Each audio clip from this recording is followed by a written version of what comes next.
이혼해! 이 집안 망신은 네가 다 시켰어! 당장 나가! 남편의 입에서 나온 말이었습니다. 아이를 잃은 지 채 한 달도 되지 않았을 때였죠. 윤희 씨는 그 자리에서 아무 말도 하지 못했습니다. 울지도 않았습니다. 그냥 서 있었죠. 이혼 서류가 테이블 위에 놓였습니다. 남편이 미리 준비해 온 것이었습니다. 윤희 씨는 짐을 싸서 곧바로 집을 나왔습니다. 그리고 그날 아무도 몰랐습니다. 아이를 잃고 집까지 잃고 아무것도 남지 않았다고 생각했던 그 순간이 사실은 모든 것이 드러나기 시작하는 순간이었다는 것을 이야기 시작 전 구독과 좋아요 부탁드리고 그럼 사연 시작합니다. 서윤희 씨가 박태민 씨를 처음 만난 건 회사 복도에서였습니다. 같은 계열사 직원이었지만 부서가 달랐고 마주칠 일이 많지 않았죠. 그런데 어느 날 엘리베이터에 우연히 함께 타게 됐습니다. 태민 씨가 먼저 말을 걸었고 그게 시작이었습니다. 윤희 씨는 재무팀 대리였습니다. 숫자에 강하고 꼼꼼한 성격 덕분에 감사 자료나 자금 흐름을 다루는 업무를 주로 맡았죠. 화려한 편은 아니었지만 틀린 데 없이 정확하게 일하는 사람이었습니다. 팀 내에서도 조용히 인정받는 직원이었고요. 태민 씨는 기획팀 소속이었습니다. 부드러운 말투에 사람 대하는 방식이 합리적이었습니다. 감정적으로 치닫는 일이 없었고 조용히 의견을 맞춰가는 스타일이었죠. 윤희 씨는 그게 좋았습니다. 본인도 감정 표현을 많이 하는 편이 아니었으니까요. 두 사람은 몇 달을 사귀었습니다. 데이트는 주로 퇴근 후였고 사람 많은 곳보다는 조용한 카페나 한적한 골목길을 더 좋아했습니다. 서로의 일 얘기를 많이 했고 상대방의 말을 끝까지 듣는 편이었죠. 잘 맞는다고 생각했습니다. 그런데 결혼을 준비하는 과정에서야 윤희 씨는 알게 됐습니다. 태민 씨가 단순한 기획팀 직원이 아니라는 사실을요. 태민 씨의 어머니 강미란 씨. 처음 인사를 드리러 갔을 때 윤희 씨는 그냥 시어머니가 될 뿐이라고만 생각했습니다. 깔끔하게 정돈된 거실, 한치의 흐트러짐도 없는 자세, 천천히 차를 따르는 손, 우아하고 품이 있는 분이었습니다. 말도 조용했고 표정도 크게 변하지 않았죠. 그런데 나중에 알고 보니 그분이 그냥 집안 어른이 아니었습니다. 회사에서 재무 담당 임원으로 오래 일하며 자금 흐름과 이사회를 장악했고 결국 창업주를 밀어내고 회사의 실질적인 지배권을 손에 넣은 인물이었습니다. 겉으로는 남편인 박영수 회장이 명목상 대표로 있었지만 회사 안에서 강미란 씨를 거스르는 사람은 없었습니다. 아무도요. 윤희 씨는 솔직히 잠시 망설였습니다. 너무 큰 집안이었으니까요. 자신은 평범한 가정 출신이었고 특별한 배경 하나 없이 혼자 커리어를 쌓아온 사람이었습니다. 그 집안에 어울리는지 자신이 없었죠. 하지만 태민 씨를 믿었습니다. 옆에서 보면 충분히 좋은 사람이었고 어머니에 대해서도 크게 걱정하지 말라고 했습니다. 그 말을 믿었습니다. 결혼식은 조용하게 치렀습니다. 피로연도 크게 하지 않았고 하객도 많지 않았습니다. 시어머니 강미란 씨는 처음부터 끝까지 단정하게 앉아 있었고 크게 웃지도 않았습니다. 이상하다고 생각하진 않았습니다. 원래 그런 분인가 보다 그렇게 넘겼죠. 윤희 씨는 그날 사진을 찍으면서 생각했습니다. 잘 살 수 있겠다고, 노력하면 된다고, 성실하게 살아왔으니까 앞으로도 그렇게 하면 된다고요. 그때는 그 생각이 틀리지 않았다고 믿었습니다. 결혼 후에도 윤희 씨는 회사를 계속 다녔습니다. 재무팀 일이 좋았고 자신이 잘할 수 있는 분야였으니까요. 태민 씨도 딱히 반대하지 않았습니다. 시어머니도 겉으로는 아무 말하지 않았습니다. 하지만 윤희 씨가 출근하는 모습을 바라보는 시어머니의 시선이 어딘가 차갑다는 걸 윤희 씨 본인은 느끼고 있었습니다. 재무팀 업무를 다루고 있다는 사실이 그분을 더 불편하게 만드는 것 같았습니다. 그래도 그냥 그런가 보다 했습니다. 감정이 맞지 않는 것뿐이라고 생각했죠. 그 시선이 얼마나 다른 의미를 품고 있었는지 그때는 알 수 없었습니다. 결혼 후 얼마 지나지 않아 윤희 씨는 임신 사실을 알게 됐습니다. 병원에서 돌아오는 길에 가슴이 두근거렸습니다. 두렵다기보다는 이상하게 기뻤습니다. 아이가 생겼다는 사실 자체가 뭔가 든든한 느낌을 줬으니까요. 집에 돌아와 태민 씨에게 말했습니다. 나 임신했어. 태민 씨는 잠시 말이 없다가 윤희 씨 손을 잡았습니다. 좋아한다는 표현을 크게 하는 사람이 아니었지만 그 손의 온기가 기뻐하고 있다는 걸 충분히 전하고 있었습니다. 다음 날 시어머니에게도 말씀드렸습니다. 시어머니는 찻잔을 들었다 내려놓으며 잠시 말을 멈췄습니다. 그리고 조용히 말씀하셨죠. 지금은 여러모로 중요한 시기라서 그게 다였습니다. 더 이상의 말은 없었습니다. 윤희 씨는 그 말을 어떻게 받아들여야 할지 몰랐습니다. 회사 사정이 복잡한가? 아니면 본인 건강이 안 좋으신 건가? 이런저런 생각이 스쳤지만 깊이 파고들지는 않았습니다. 그냥 그런가 보다 하고 넘겼습니다. 그 말이 무엇을 의미하는지 그때의 윤희 씨는 알 수 없었으니까요. 임신 초기는 생각보다 몸이 많이 힘들었습니다. 출퇴근 자체는 버틸 수 있었지만 업무 집중도가 평소보다 확연히 떨어졌습니다. 그래도 재무팀 일은 계속했습니다. 감사자료 정리나 결산 보조처럼 본인이 잘 아는 업무 위주로요. 쉬고 싶지 않았습니다. 일하는 게 차라리 마음이 편했습니다. 시어머니 강미란 씨는 그 무렵부터 조금씩 달라지기 시작했습니다. 이전까지는 윤희 씨가 회사 다니는 것에 대해 직접 언급을 하지 않았는데 슬쩍 한마디씩 얹기 시작했습니다. 몸 상태가 어때? 아직도 출근하는 거야? 임산부는 초반이 제일 조심스러운 거야. 일 조금 쉬어도 아무도 뭐라 안 해. 말 자체는 배려처럼 들렸습니다. 하지만 윤희 씨는 어딘가 이상한 느낌을 받았습니다. 관심이 느껴지는 말이 아니었습니다. 숫자 틀린 데를 짚어주는 것처럼 어딘가 정확하게 계산된 말이었습니다. 그래도 그냥 넘겼습니다. 어른들이 다 그런 거 아닌가 싶었습니다. 태민 씨는 그 시기에 바빴습니다. 기획 쪽 프로젝트가 겹쳐서 늦게 들어오는 날이 많았고 주말에도 자리를 비울 때가 있었습니다. 윤희 씨는 크게 뭐라 하지 않았습니다. 본인도 바쁜 사람이었으니까요. 어느 날 저녁 두 사람이 함께 밥을 먹다가 태민 씨가 말했습니다. 어머니가 걱정하시는 것 같아. 당신 몸 상태 때문에. 혹시 일 조금 줄여볼 수 있어? 윤희 씨는 젓가락을 내려놓았습니다. 잠시 생각하다가 말했습니다. 아직 괜찮아. 무리하는 건 아니야. 태민 씨는 더 말하지 않았습니다. 강요하지 않았습니다. 그냥 알겠다고 하고 넘겼습니다. 그런데 그 대화 이후로 무언가 조금씩 바뀌기 시작했습니다. 눈에 띄지 않을 만큼 천천히 하지만 분명하게. 그날은 팀 선배의 부탁으로 감사 자료를 정리하던 날이었습니다.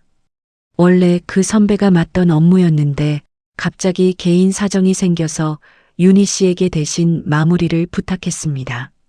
어렵지 않은 작업이었습니다. 몇 분기치 거래 내역을 정리하고 계정 분류만 다시 맞추면 되는 일이었으니까요. 그런데 자료를 들여다보다가 손이 멈췄습니다. 특정 거래처로 빠져나가는 금액이 반복되고 있었습니다. 분기마다 비슷한 시기에 비슷한 금액으로 같은 계좌로 흘러갔습니다. 겉으로는 일반 용역비 처리가 되어 있었습니다. 분류 자체는 문제가 없어 보였고 결제도 다 올라가 있었습니다. 그런데 뭔가 이상했습니다. 금액이 너무 일정했습니다. 거래처가 달라도 항상 같은 금액 단위였고 결제 시점이 분기 말 직전에 몰려 있었습니다. 오차가 없었습니다. 윤희 씨는 재무팀에서 오래 일한 사람이었습니다. 숫자의 흐름이 자연스럽지 않을 때 느껴지는 그 감각, 오래 일하다 보면 생기는 거였습니다. 지금 느끼는 게 딱 그거였습니다. 조금 더 들여다보려고 했습니다. 계좌번호 기준으로 묶어서 거래 이력을 추적해보면 뭔가 나올 것 같았습니다. 그런데 바로 그날 이후였습니다.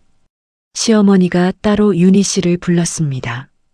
차를 한 잔 건네며 말했습니다. 몸도 안 좋은데 회사 일은 좀 줄이는 게 좋겠어. 말투는 여전히 조용했습니다. 표정도 크게 다르지 않았습니다. 하지만 그 말이 윤희 씨 귀에 닿는 순간 뭔가 선명하게 느껴졌습니다. 권고가 아니었습니다. 정해진 얘기를 통보하는 것이었습니다. 그날 이후 재무팀 업무 배정에서 윤희 씨 이름이 빠지기 시작했습니다. 처음에는 한두 건만이었습니다. 그러다 점점 더 많은 업무가 다른 직원에게로 넘어갔습니다. 팀장은 임신 중이라 배려하는 거라고 했습니다. 말이 안 되는 건 아니었습니다. 하지만 윤희 씨는 알았습니다. 그 자료에 손 댔기 때문이라는 걸. 얼마 지나지 않아 정식으로 휴직 권고가 들어왔습니다. 팀장이 직접 말했습니다. 임신 중에 무리하는 건 회사 차원에서도 좋지 않다고 충분히 쉬고 복직하라고요. 윤희 씨는 거절할 명분이 없었습니다. 회사 규정상 문제가 없었고 임신을 이유로 거부하기도 어려웠습니다. 결국 휴직 처리가 됐습니다. 그리고 그날로 윤희 씨는 회사와 완전히 떨어지게 됐습니다. 자료는 더 이상 볼 수 없었습니다. 로그인도 막혔고 팀 채널에서도 빠졌습니다. 몇 주 전까지 자신이 직접 정리하던 그 자료들이 이제는 전혀 관계없는 것들이 되어버렸습니다. 윤희 씨는 집에 앉아 멍하니 있었습니다. 마음속에 뭔가 걸리는 게 있었지만 정확히 설명할 수는 없었습니다. 그 숫자들이 머릿속에 맴돌았습니다. 규칙적인 금액, 반복되는 시점, 같은 방향으로 흘러가던 자금. 그게 무엇이었는지 그때의 윤희 씨는 아직 알지 못했습니다. 휴직 이후 윤희 씨는 집에 머무는 시간이 많아졌습니다. 처음에는 어색했습니다. 항상 무언가를 하고 있던 사람이 갑자기 할 일이 없어진 것 같았으니까요. 그래도 임신 중이었고 몸을 돌봐야 한다는 건 알았습니다. 적당히 쉬자고 마음을 먹었습니다. 시어머니 강미란 씨는 그 무렵부터 부쩍 자주 윤희 씨 곁에 있었습니다. 일부러 챙기는 것처럼요. 임산부는 밥 시간 놓치면 안 돼. 내가 차려줄게. 약 먹어야 하는 시간 지나지 않았어? 처음에는 그냥 그러려니 했습니다. 시어머니가 신경 써주는 거라고 생각했습니다. 냉정하게 보이는 분이지만 나름 본인 방식으로 배려하는 건가 싶었죠. 언젠가부터는 병원에서 처방받아온 약은 시어머니가 맡아서 챙겨주겠다고 했습니다. 임산부는 약 시간 지키는 게 제일 중요해. 내가 직접 챙겨줄게. 윤희 씨는 그냥 넘겼습니다. 본인이 직접 챙겨도 되지만 굳이 사양하는 게 더 이상해 보일 것 같았습니다. 그래서 그냥 맡겼습니다. 시어머니가 주는 약을 정해진 시간에 받아 먹었습니다. 매일이요. 그렇게 며칠이 지났습니다. 몸 상태는 크게 다르지 않았습니다. 그러던 어느 날 밤이었습니다. 갑자기 배가 뒤틀리는 것처럼 아팠습니다. 처음에는 소화 문제인가 싶었습니다. 하지만 통증이 금세 심해졌습니다. 숨이 막히는 것 같았고 식은땀이 흘렀습니다. 무언가 잘못되고 있다는 걸 느꼈습니다. 태민 씨가 달려와 바로 병원으로 이동했습니다. 응급실에서 검사를 받는 내내 윤희 씨는 아무 생각이 없었습니다. 그냥 아팠습니다. 그리고 얼마 지나지 않아 의사가 왔습니다. 유산입니다. 짧은 한마디였습니다. 윤희 씨는 그 말을 들으면서도 실감이 나지 않았습니다. 그냥 눈앞이 하얘졌습니다. 의사가 조심스럽게 덧붙였습니다. 초기에는 몸 상태가 조금만 불안정해도 이런 일이 생길 수 있습니다. 최근에 무리하신 건 없으셨나요? 윤희 씨는 대답하지 못했습니다. 무리한 게 없었습니다. 회사도 안 나갔고 격하게 움직인 것도 없었습니다. 그냥 집에 있었습니다. 밥 먹고 쉬고 시어머니가 챙겨주는 약 먹고 의사는 더 묻지 않았습니다. 지금은 몸 회복이 먼저입니다. 당분간은 절대 안정을 취하셔야 합니다. 그 말을 끝으로 병실을 나갔습니다. 윤희 씨는 한참을 누워 있었습니다. 눈물이 났지만 소리는 나지 않았습니다.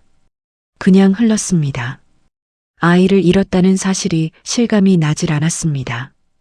그냥 몸이 차가웠고 아무것도 생각하고 싶지 않았습니다. 태민 씨는 옆에 앉아 있었지만 아무 말도 하지 않았습니다. 손을 잡지도 않았습니다. 그냥 어두운 병실에 함께 있었습니다.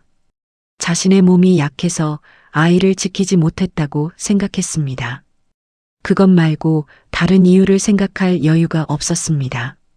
그냥 그랬습니다. 자책했습니다. 더 쉬었어야 했나? 더 조심했어야 했나? 그 생각만 반복했습니다. 그날 밤 병실 창밖으로 빗소리가 들렸습니다. 윤희 씨는 눈을 감고 그 소리를 들었습니다. 아무것도 생각하지 않으려 했습니다. 유산 이후 시어머니는 한동안 조용했습니다. 말수가 줄었고 윤희 씨 옆에 오래 있지도 않았습니다. 겉으로는 그냥 시간이 지나가는 것처럼 보였습니다. 아무 일도 없었다는 듯이요. 며칠 뒤 시어머니가 직접 한약을 지어다 줬습니다. 몸부터 추스르는 게 먼저야. 이건 꾸준히 먹어. 그것만 말하고 돌아섰습니다. 이전처럼 약 시간을 챙겨주거나 곁에서 지켜보는 것도 없었습니다. 그냥 한약만 건네고 나머지는 윤희 씨에게 맡겼습니다. 시어머니가 잠시 외출한 사이 윤희 씨는 한약을 정리하려고 시어머니가 전에 약을 보관하던 서랍을 열었습니다. 그 서랍에 넣어두면 되겠다 싶었습니다. 서랍 안에는 잡다한 것들이 들어 있었습니다. 반창고, 소화제, 비타민 몇 통. 윤희 씨는 한약을 넣을 자리를 만들려고 안쪽을 정리했습니다. 그러다가 손에 뭔가 잡혔습니다. 약봉지 몇 개였습니다. 구석 쪽에 밀려있던 것들이었습니다. 무심코 꺼내 들었습니다.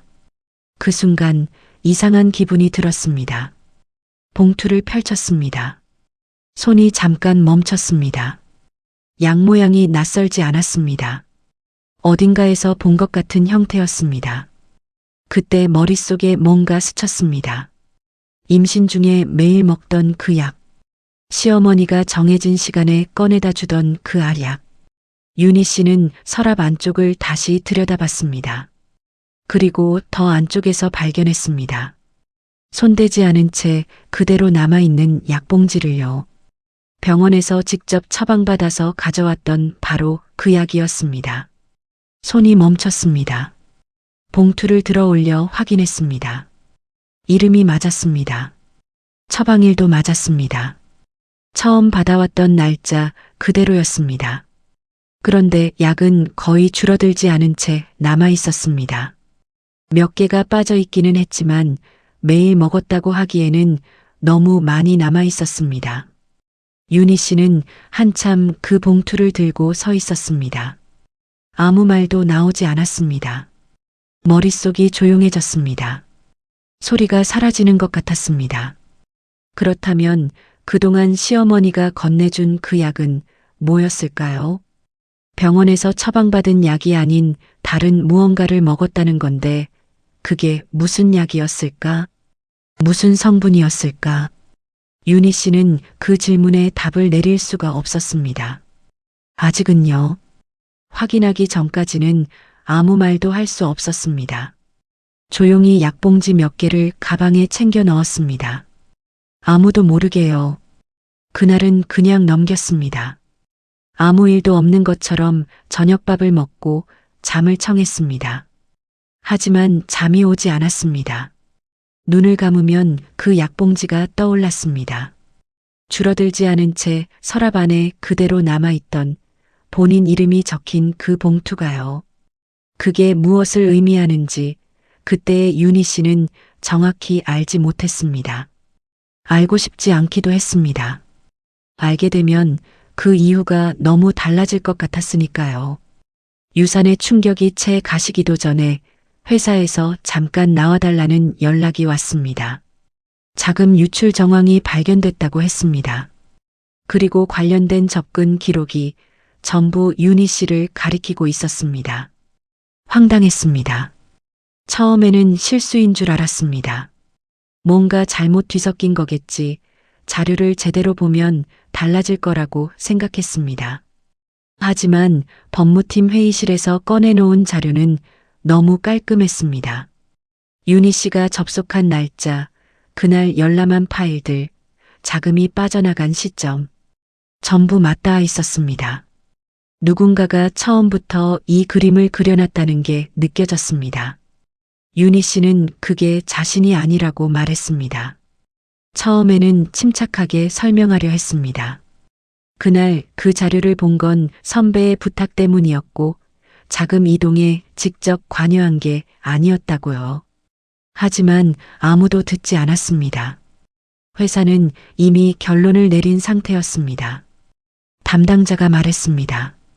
이거는 내부 감사에서 처리할 사안이라고 정식 조사가 마무리될 때까지 복직은 어렵다고요.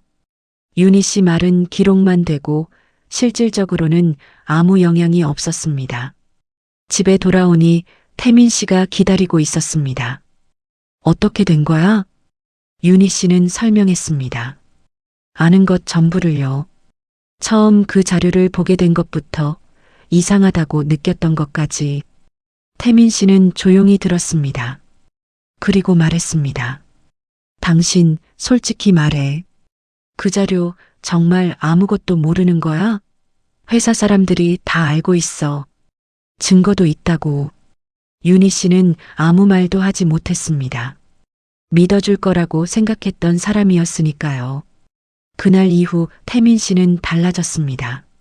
말이 줄었고 윤희 씨와 눈을 제대로 마주치지 않았습니다. 집에 있는 시간도 줄었습니다. 그리고 며칠 뒤 시어머니가 거실로 윤희 씨를 불렀습니다. 태민 씨도 그 자리에 있었습니다. 시어머니는 앉지도 않은 채 조용히 말했습니다. 예, 이제 너는 더 이상 이 집에 있을 이유가 없다고 생각하지 않니? 그러자 태민 씨가 받아쳤습니다. 이혼해. 이 집안 망신은 내가 다 시켰어. 그리고 당장 나가. 그 말과 동시에 태민 씨가 이혼 서류를 꺼냈습니다. 미리 준비해 온 것이었습니다. 윤희 씨는 서류를 바라봤습니다. 손이 떨렸지만 소리를 내지 않았습니다. 떨리는 목소리로 말하고 싶지 않았습니다. 짐을 쌌습니다. 오래 걸리지 않았습니다. 결혼 전부터 본인 것이었던 것들만 챙겼으니까요. 태민 씨는 끝까지 아무 말도 하지 않았습니다. 어머니 말을, 회사 사람들 말을 믿었겠죠. 그게 더 편했을 테니까요. 윤희 씨는 그게 제일 서러웠습니다. 배신이 아니었습니다. 그냥 외면이었습니다. 대문을 나섰습니다. 뒤를 돌아보지 않았습니다. 윤희 씨는 해외로 나갔습니다. 한국에서 할 수 있는 게 없었습니다. 이름에 낙인이 찍혔고 인맥도 없었습니다. 재판을 준비할 돈도 증거를 확보할 방법도 그때는 없었습니다. 그냥 나가는 게 맞았습니다. 처음 1년은 닥치는 대로 일했습니다. 작은 회계법인에서 계약직으로 시작해 각종 외부 감사 보조 업무를 했습니다. 한국에서 해온 일과 비슷했지만 규모도 다르고 언어도 달랐습니다. 몸이 힘들었지만 생각이 멈추는 시간이 없었습니다. 그게 오히려 견디게 해줬습니다. 2년 차에는 작은 투자사에서 애널리스트로 들어갔습니다. 숫자를 보는 감각은 죽지 않았습니다. 오히려 더 예리해졌습니다. 아무도 믿을 수 없는 상황을 겪고 나니 데이터 안에서 거짓말을 찾는 눈이 생겼습니다. 그게 무기가 됐습니다. 36이 되던 해에 그 사람을 만났습니다. 이준혁 씨, 글로벌 투자사 파트너였습니다. 처음 만난 건 컨퍼런스 자리였습니다. 윤희 씨가 발표한 자료를 보고 찾아왔습니다. 말수가 적었고 질문이 짧고 정확했습니다. 한국에서 오셨죠? 어느 회사 출신입니까? 윤희 씨는 솔직하게 말했습니다. 전 회사 이름까지요. 그러자 잠시 침묵이 흘렀습니다. 저도 그 회사와 관계가 있습니다. 다른 방향이지만 준혁 씨의 아버지는 그 회사의 창업주였습니다. 전 시어머니 강미란 씨에게 밀려나기 전까지는요. 회사를 빼앗긴 채 해외로 쫓겨났고 아들인 준혁 씨도 어린 나이에 밖에서 크게 됐습니다. 두 사람은 같은 피해자였습니다. 한 가지가 달랐습니다. 준혁 씨는 처음부터 복수보다는 회수를 말했습니다. 감정으로 움직이지 않았습니다. 준비해 온 것들이 있었고 시간을 기다리고 있었습니다. 감정으로 싸우면 지게 됩니다. 증거와 구조로 싸워야 합니다. 이건 전략의 문제입니다. 윤희 씨는 그 말을 들으면서 처음으로 돌아갈 수 있다는 생각이 들었습니다. 두 사람은 천천히 계획을 세웠습니다. 서두르지 않았습니다. 그 회사의 자금 흐름, 이사회 구성, 계열사 연결 구조를 수년에 걸쳐 추적했습니다. 위험한 순간도 있었지만 감정을 드러내지 않았습니다. 그 과정에서 윤희 씨는 한 번도 무너지지 않았습니다. 무너지면 거기서 끝이라는 걸 알았으니까요. 그리고 얼마 후 준혁 씨가 말했습니다. 때가 됐습니다. 회사가 자금 문제로 위기에 처했다는 소식이 들어온 직후였습니다. 해외 투자사가 인수를 고려한다는 이야기가 시장에 퍼졌습니다. 바로 그 투자사가 준혁 씨가 운용하는 펀드였습니다. 윤희 씨는 짐을 쌌습니다. 이번에는 가방이 무거웠습니다. 5년치 자료가 담겨 있었으니까요. 귀국하고 나서 얼마 지나지 않아 윤희 씨는 오래된 짐을 정리했습니다. 5년 전 해외로 나갈 때 급하게 챙긴 가방이 있었습니다.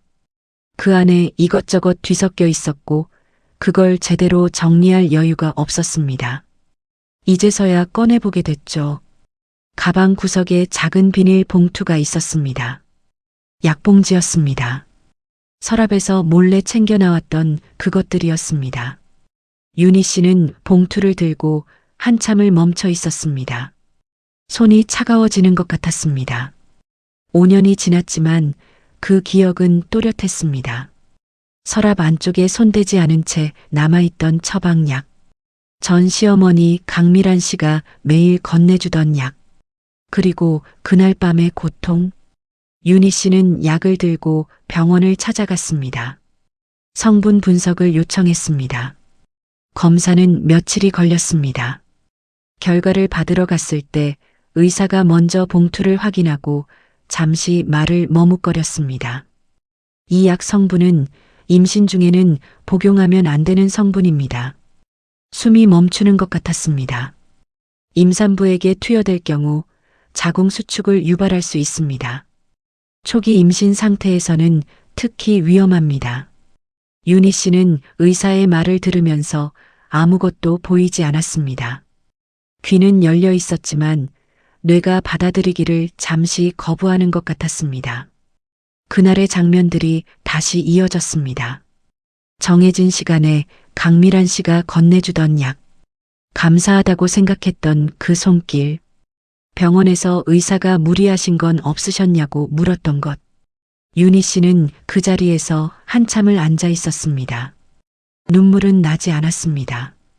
이상하게도 차가워졌습니다. 마음이 조용해지는 느낌이었습니다. 슬픔이 없어진 게 아니라 슬픔보다 더 단단한 무언가로 바뀌는 것 같았습니다. 이제는 알았습니다. 그때의 모든 것이 우연이 아니었다는 걸요. 강미란 씨는 처음부터 보고 있었습니다. 임신 소식을 들었던 그 순간부터요. 아이가 생기면 달라질 것들이 있었겠죠. 권력도, 지분도, 자신이 쥐고 있던 모든 것도. 그래서 없앤 겁니다. 아이도, 그리고 윤희 씨 자신도. 이후 윤희 씨는 오래된 재무팀 후배에게서 연락이 왔습니다. 박지현 씨였습니다. 예전에 같이 일하던 후배였는데 윤희 씨가 휴직한 이후에도 계속 회사에 남아 있었습니다. 언니, 저도 그때 자료 이상하다고 생각했어요. 그런데 말 못했어요. 무서워서. 지연 씨가 넘겨준 건 내부 감사 이전 시점의 원본 접속 로그였습니다. 조작 흔적이 있었습니다. 윤희 씨 계정으로 접속된 것처럼 되어 있었지만 접속 시간대가 본인이 집에 있었던 시각이었고 접속한 기기 정보도 달랐습니다. 마지막 조각이 맞춰졌습니다. 이제 준비는 끝났습니다. 그 무렵 회사는 여전히 흔들리고 있었습니다. 자금 구조 문제가 외부로 새어나가기 시작했고 주가가 곤두박질 쳤습니다. 몇몇 계열사들이 줄줄이 감사 대상으로 올라갔고 주요 임원들이 연이어 자리를 비웠습니다. 이사회는 살아남기 위해 외부 투자사에 손을 내밀 수밖에 없었습니다. 그리고 인수 협상이 성사됐습니다. 회의실 문이 열렸습니다. 이사회 멤버들이 일제히 시선을 돌렸습니다. 들어오는 사람은 2명이었습니다. 이준혁 씨, 그리고 서윤희 씨. 순간 회의실 안에 묘한 정적이 흘렀습니다. 몇몇은 눈을 가늘게 떴습니다. 설마 하는 얼굴이었습니다. 5년 전 이 회사에서 횡령범으로 찍혀 쫓겨난 그 여자가 지금 이 자리에 투자사 대표로 서 있었으니까요. 강미란 씨도 그 자리에 있었습니다. 명목상 회장인 박영수 씨도요. 태민 씨도 있었습니다. 태민 씨는 윤희 씨를 보는 순간 굳어버렸습니다. 입이 반쯤 열렸다가 다물어졌습니다. 아무 말도 나오지 않는 얼굴이었습니다. 강미란 씨는 달랐습니다. 순간적으로 눈빛이 흔들렸습니다. 그 차갑고 계산적이던 눈이 처음으로 당황한 기색을 드러냈습니다. 하지만 금세 다시 굳었습니다. 입술을 꽉 다물었습니다. 윤희 씨는 두 사람을 한 번씩 바라봤습니다. 그리고 천천히 자리에 앉았습니다. 5년 전이라면 그 눈빛들에 위축됐겠죠. 하지만 지금은 달랐습니다. 윤희 씨는 자료를 꺼냈습니다. 시작하겠습니다. 첫 번째로 화면에 올라온 건 자금 흐름이었습니다. 수년간 반복된 이상거래, 외부 계좌로의 자금 이동, 결제 경로를 교묘하게 우회한 패턴. 숫자가 하나씩 천천히 펼쳐졌습니다. 그리고 그 중심에 있는 이름. 강미란. 이사회가 술렁이기 시작했습니다. 누군가 헛기침을 했습니다. 강미란 씨는 표정 하나 변하지 않은 채 팔짱을 꼈습니다. 다음으로는 5년 전 내부 감사 자료가 나왔습니다. 접속 로그 원본과 조작된 버전이 나란히 제시됐습니다. 누군가의 흔적이 어떻게 지워지고 또 다른 누군가의 흔적이 어떻게 덧씌워졌는지 순서대로 단계별로 설명됐습니다. 윤희 씨의 목소리는 흔들리지 않았습니다. 회의실이 점점 조용해졌습니다. 태민 씨가 고개를 들었다 내렸습니다. 박영수 씨는 시선을 테이블 아래로 떨궜습니다. 그때 윤희 씨가 잠시 멈췄습니다. 회의실 전체가 그 침묵을 느꼈습니다. 그리고 번외로 한 가지 더 말씀드릴 게 있습니다. 아무도 말하지 않았습니다. 제가 임신 중에 먹었던 약, 그 약 제가 병원에서 받은 약이 아니었습니다. 강미란 씨의 눈이 처음으로 미세하게 흔들렸습니다. 자료가 하나씩 펼쳐졌습니다. 병원 처방 기록, 실제 복용된 약 성분 분석 결과, 그리고 약 수령 기록. 강미란 씨가 직접 수령한 날짜들이 나란히 표시됐습니다. 의사의 소견서가 화면에 올라왔습니다. 해당 성분은 임신 초기 자궁 수축을 유발할 수 있으며 임산부에게 투여될 경우 유산으로 이어질 수 있습니다. 회의실이 완전히 얼어붙었습니다. 태민 씨가 자리에서 벌떡 일어났습니다. 어머니, 강미란 씨는 태민 씨를 한번 쳐다봤습니다. 그리고 다시 윤희 씨를 향해 말했습니다. 난 모르는 일이야. 그런 터무니없는 말로 나를 범죄자로 만들 수 있다고 생각해? 목소리는 여전히 차가웠습니다. 하지만 예전과 달랐습니다. 계산이 아니었습니다. 버티는 거였습니다. 윤희 씨는 숨을 한번 가다듬었습니다. 그리고 조용히 말했습니다. 돈은 숨길 수 있어도 사람이 한 일은 숨길 수 없습니다. 강미란 씨만이 끝까지 눈을 내리깔지 않았습니다. 하지만 그 눈빛이 이전과 달랐습니다. 평생 계산해온 사람의 눈에서 처음으로 균열이 생기는 순간이었습니다. 이사회는 그날로 강미란 씨의 직권을 정지했습니다. 법적 절차도 시작됐습니다. 인수는 마무리됐습니다. 이준혁 씨가 최대 주주로 올라서고 이사회 구성이 전면 교체됐습니다. 외부에서 전문 경영인을 영입하는 방식이 아니었습니다. 그 자리에 서윤희 씨가 대표로 올라섰습니다. 대표 취임식은 크게 하지 않았습니다. 내부 행사로만 진행됐습니다. 윤희 씨는 짧게 말했습니다. 이 회사는 이제 사람을 지키는 곳이 될 겁니다. 그게 다였습니다. 강미란 씨는 검찰 수사를 받게 됐습니다. 자금 횡령, 자료 조작, 그리고 유산 관련 혐의까지. 변호인이 붙었고 처음에는 전면 부인했습니다. 하지만 자료 앞에서 부인은 오래가지 않았습니다. 증거는 거짓말을 하지 않으니까요. 태민 씨는 회사를 떠났습니다. 법적 처벌로 이어지지는 않았습니다. 몰랐다고 해도 믿어주지 않았다는 사실은 달라지지 않았습니다. 연락이 오지 않았고 윤희 씨도 하지 않았습니다. 더 이상 할 말이 없었습니다. 박영수 씨는 끝까지 아무 말도 하지 않았습니다. 알고 있었겠지만 막지 않았던 그 침묵이 공범의 증거가 됐습니다. 조용히 퇴임했습니다. 박지연 씨는 회사에 남았습니다. 윤희 씨가 직접 연락해서 재무팀 업무를 맡아달라고 했습니다. 지연 씨는 잠시 망설이다가 알겠다고 했습니다.